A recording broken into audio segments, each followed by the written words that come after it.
जनसुराज से जुड़े हुए तमाम साथियों का मैं बहुत शुक्रिया अदा करता हूँ। हमारे जनसुराज के सूत्रधार प्रशांत किशोर जी और जितने भी नेता हैं सभी का मैं शुक्रिया अदा करता हूँ। बातें बहुत ज़्यादा लंबी नहीं करूँगा। मैं अपनी जो फीलिंग्स है जिसकी वजह से मैं जनसुराज के साथ जुड़ा, बस मैं वही शेयर करना चाहता हूँ। मेरा नाम तारिक अनवर चंपारनी है और मैं ढाका के गांव सभी का रहने वाला हूँ। जहाँ मैं मिलिया इस्लामिया में हमारी पढ़ाई हुई, फिर Tata institute of social science Bombay में पढ़ाई हुई, फिर PhD वगैरह सब जो है ना हमने किया। उसके बाद जब नौकरी करने का वक्त आया तो हम हरियाणा में नौकरी कर रहे हैं। तो ये समझ में आया जो बुनियादी चीज़ें थी कि गाँव से निकलकर जब हम पढ़ाई के लिए बॉम्बे गए और बॉम्बे से फिर जब नौकरी करना हुआ तो नौकरी भी हमें हरियाणा में करना पड़ा। तो हमारे साथ जितने भी साथी थे हमारे पढ़ने लिखने वाले लोग, सभी की एक चिंता थी कि भाई पढ़ाई का 24-25 साल हमने बाहर निकाल दिया और कमाने का जो वक्त था उसमें भी हमें अगर बाहर ही रहना पड़ेगा तो घर परिवार और समाज के लिए हम कब वक्त निकालेंगे। तो हम सभी लोगों ने मिलकर कुछ काम करना अपने इलाके में शुरू किया। इसी बीच प्रशांत किशोर जी की जनसुराज की यात्रा हमारे चंपारण से शुरू हुई और प्रशांत किशोर जी के साथ मई के महीने में पटना में मुलाकात हुई, बहुत सारी बातें हुई, बहुत सारा आर्गुमेंट हुआ उनसे। जो चीजें समझ में आई वह यही था कि जो काम हम अकेले करना चाहते थे प्रशांत किशोर जी उसी काम को पूरे जनमानस के साथ, पूरे जनता और आवाम के साथ मिलकर करना चाहते थे। तो हम प्रशांत किशोर जी के साथ जुड़ गए और जनसुराज के साथ हम लोग आगे की तरफ बढ़े हैं। सवाल यह है कि एक और चीज, जब मुंबई में मैं पढ़ाई कर रहा था तो गुवंडी का इलाका है, धारावी, गुवंडी, ये सब जोगेश्वरी, ये झुग्गी झोपड़ी कहलाता है। बुरा नहीं मानेंगे, वहाँ मुझे जाने का मौका मिलता था। सैटरडे और संडे को मैं जाता था। वहाँ जो बैग का काम, जड़ी का काम, बुनाई का काम, हथकरघा का काम अगर सबसे ज्यादा कोई अगर करता था तो हमारे सीतामढ़ी, शिवहर, चंपारण, मधुबनी के मुसलमानों के बच्चे थे जो एक ही कमरे में रहते थे। 10 बाई 10 का एक कमरा होता था, 4 मशीनें वहाँ लगी होती थी, उसमें ही सोना होता था, उसी में काम करना है, उसी में खाना भी है, कोना पर एक मोरी बना हुआ है, उसी में उनके जो हाजत है उसी में पूरा करना है। यानी इस तरीके की जिंदगी थी। ये आखिर ऐसा क्यों हुआ? यहाँ सुविधाएं नहीं है, इसीलिए हमारे बच्चे मुंबई में जाकर उस तरीके की जिंदगी जी रहे हैं। 18 घंटा 20 घंटा काम कर रहे हैं और 10 से 12 हजार रुपए का उनको तनख्वाह मिल रहा है। उससे जिंदगी का गुजारा नहीं हो सकता। तो ये हमारी हालात है। इस हालात से हमें कैसे निकल सकते हैं? अभी भाई साहब हमारे बात कर रहे थे सच्चर कमेटी के बारे में।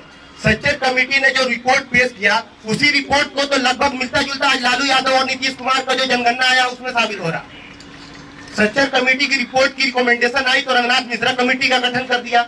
रंगनाथ मिश्रा ने कहा कि भाई ये चीज लागू कीजिए, मुसलमानों को 10% का रिजर्वेशन दीजिए। लालू जी, नीतीश जी, सारे लोग उस टाइम में थे, किसी ने उस चीज को नहीं माना। रंगनाथ मिश्रा कमीशन को इन लोगों ने कैंसिल कर दिया कि नहीं, इसको हम नहीं मानेंगे। उसके बाद एक और कमेटी बनाई गई, महमूदुर रहमान कमेटी। आप बहुत सारे लोग जानते होंगे, आप बहुत सारे लोग नहीं भी जानते होंगे। महमूदुर रहमान कमेटी ने कहा कि नहीं, आपको मुसलमानों के लिए ये काम करना होगा, उसको भी इन लोगों ने नहीं माना। फिर एक और कमेटी बना दी गई, फातमी कमेटी। फातमी कमेटी ने कहा कि भाई मुसलमानों की बदहाली से निकालने के लिए और काम करने होंगे। लेकिन सिर्फ कमेटी बनाई उन लोगों ने, लालू जी, नीतीश जी या कांग्रेस जो भी उस टाइम में शामिल थे, मनमोहन सिंह से लेकर और अभी तक सिर्फ कमेटी बनी है। मुसलमानों के भलाई के लिए कोई भी इम्प्लीमेंटेशन जमीन पर नहीं हुआ है। तो इसी सब को सोचते हुए हमने कहा कि भाई जनसुराज की जो यात्रा है वो सिर्फ बातें नहीं कर रही है बल्कि एक खाका लेकर चल रहे हैं। फिर अगर हम सरकार में आते हैं या हम चुनाव लड़ने आएंगे तो आपके गांव के लिए, आपके समाज के लिए, आपके इलाके के लिए, तालीम के लिए, स्वास्थ्य के लिए और जो अलग अलग जो मसाइल है, रोजगार के लिए हमारे पास ये प्लान है। अगर प्लान को अगर आपको जचता है तो हमारे साथ खड़े होइए, अगर नहीं जचता है तो मत खड़े होइए। जनसुराज में जितने भी साथी जुड़े हुए हैं, हम लोग अक्सर जब गाँव में जाते हैं तो लोगों को लगता है कि यार जनसुराज है क्या, ये कहीं बीजेपी के लिए तो काम नहीं कर रहा है। मैं ऐसे लोगों को ये कहना चाहता हूँ कि जनसुराज जो है आपको आज नहीं तो 10 साल बाद जो है ना समझ में आएगा। किसी शायर ने कहा था कि लहू में भीगे तमाम मौसम गवाही देंगे कि तुम खड़े थे। लहू में भीगे तमाम मौसम गवाही देंगे कि तुम खड़े थे। वफा के रास्ते का हर मुसाफिर गवाही देगा कि तुम खड़े थे। सुबह का सूरज गवाही देगा कि अंधेरों की कोख से निकलने वाले जब ये सोचते थे कि कोई जुगनू बचा नहीं है तो तुम खड़े थे। जब जनसुराज अपनी कामयाबी पर जब पहुंचेगी तब आप लोगों को समझ में आया कि आज जो लोग पागलों की तरह, दीवाने की तरह भटक रहे हैं सड़कों पर, गांव में, गलियों में, जब बिहार की तकदीर लिखी जाएगी, जब बिहार का जब भविष्य लिखा जाएगा, जब बिहार का इतिहास लिखा जाएगा, तो उसमें आपका, हमारा, प्रशांत किशोर जी का और इस लाइन में जितने भी लोग बैठे हुए सभी का नाम जो है उसमें शामिल होगा। आखिर में एक बात कहकर प्रशांत जी के लिए मैं अपनी बात को खत्म करूंगा कि